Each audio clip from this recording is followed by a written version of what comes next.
નમસ્કાર, આપ જોઈ રહ્યા છો સ્પાર્ક ટુડે ન્યૂઝ। છોટાઉદેપુર લોકસભાના સાંસદ ગીતાબેન રાઠવા દ્વારા કેન્દ્ર અને રાજ્ય સરકારના બજેટને લઈ પ્રેસ કોન્ફરન્સ યોજી અને બજેટમાં લેવાયેલા આદિવાસી વિસ્તારને કઈ પ્રકારના ફાયદા થશે તેની માહિતી આપવામાં આવી હતી।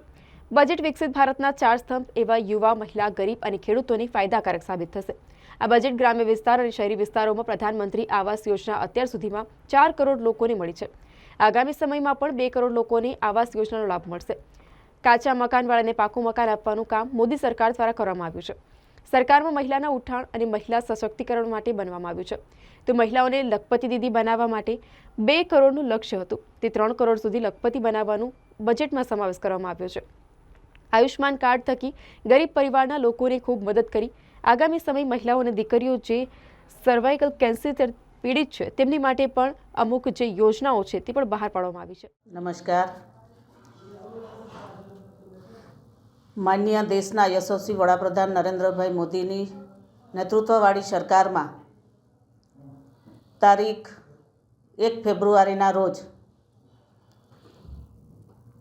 નાણામંત્રી માન્ય નિર્મલા સીતારમણજીએ સંસદમાં વચગાળાનું બજેટ રજૂ કર્યું। આ બજેટમાં વિવિધ પ્રકારની યોજનાઓનું પ્રાધાન્ય આપવામાં આવ્યું છે।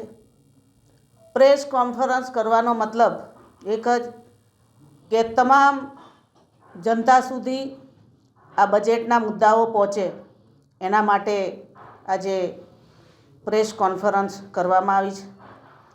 આ વચગાળાના બજેટમાં મોદીજીનું એક વિઝન છે કે ભારત વિકસિત દેશ બને। 2047માં ના વિઝનને આગળ ધપાવે એવું આ બજેટમાં પ્રાધાન્ય છે। જ્યારે આઝાદીની સદી ઉજવશે ત્યારે કે આવનાર 25 વર્ષમાં મોદી સાહેબના સબકા સાથ સબકા વિકાસના સૂત્ર સાથે ગરીબો, યુવાઓ, ખેડૂતો, મહિલાઓનો આ બજેટમાં સમાવેશ થાય છે। આ બજેટ વિકસિત ભારતના 4 સ્તંભ એવા યુવા, મહિલા, ગરીબ અને ખેડૂતોના ફાયદા માટે છે। આ બજેટ 2047ના વિકસિત ભારતના પાયાને મજબૂત કરવાની ગેરંટી છે। ગ્રામ્ય વિસ્તાર અને શહેરી વિસ્તારોમાં જે પ્રધાનમંત્રી આવાસની યોજના અત્યાર સુધીમાં 4 કરોડથી વધારે લોકોને મળી છે, હવે આવનાર વર્ષમાં 2 કરોડ પ્રધાનમંત્રી આવાસની યોજનાનો ગ્રામ્યજનોને, શહેરીજનોને લાભ મળવાનો છે।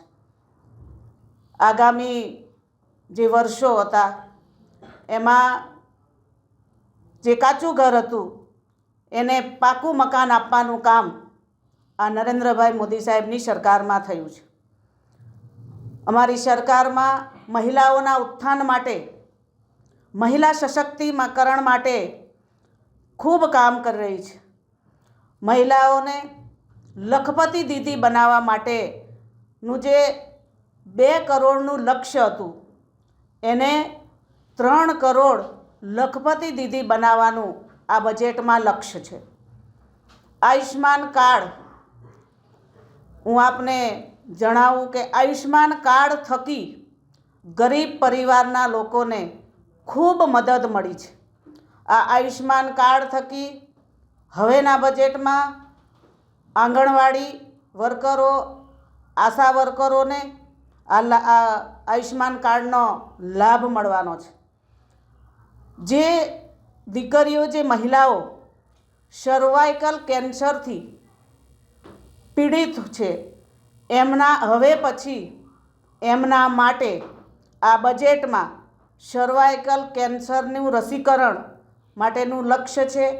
આ સર્વાઇકલ કેન્સરની રસીકરણ 9 થી 14 વર્ષની દીકરીઓને આપવામાં આવશે।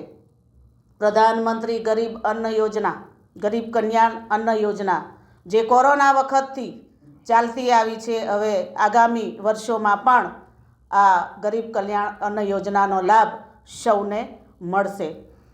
ભારતીય જનતા પાર્ટી નરેન્દ્રભાઈ મોદી સાહેબની આ સરકારમાં ખૂબ કલ્યાણકારી યોજનાઓ ગામડા સુધી પહોંચી છે. દરેક પ્રકારની નાના નાના ગરીબ પરિવારો સુધી પહોંચી છે. એ પછી આવાસના કામ હોય કે વિકાસમાં રોડ રસ્તા પાણીના કામ હોય કે પછી મહિલાઓ સખી મંડળો જે ચાલે છે એના ઉત્થાન માટે, એમના આત્મનિર્ભર માટે આ સરકાર કામ કરી રહી છે. વધુમાં છોટાઉદેપુરથી ધાર રેલવે પ્રોજેક્ટ પણ 350 કરોડ ફળવાયા છે. આ કાર્ય પૂરું થવાથી વડોદરા અને ઇન્દોરનું 109 કિલોમીટરનું અંતર ઘટશે. આ રેલવે પણ પૂરા દેશમાં શહેરોમાં, એ પછી વંદે ભારત ટ્રેન હોય કે આવી ઘણી બધી ટ્રેનો આપણે અમારી ભારતીય જનતા પાર્ટીની સરકારમાં શરૂ થઈ છે. આનો લાભ ઘણા બધા પરિવારોને, લોકોને, યાત્રીઓને મળ્યો છે. આ બજેટ ખૂબ સારું બજેટ છે. આવનારા દિવસોમાં આનો લાભ બધાય પૂરા દેશના નાગરિકોને મળશે. આ બજેટને હું આવકારું છું. ધન્યવાદ.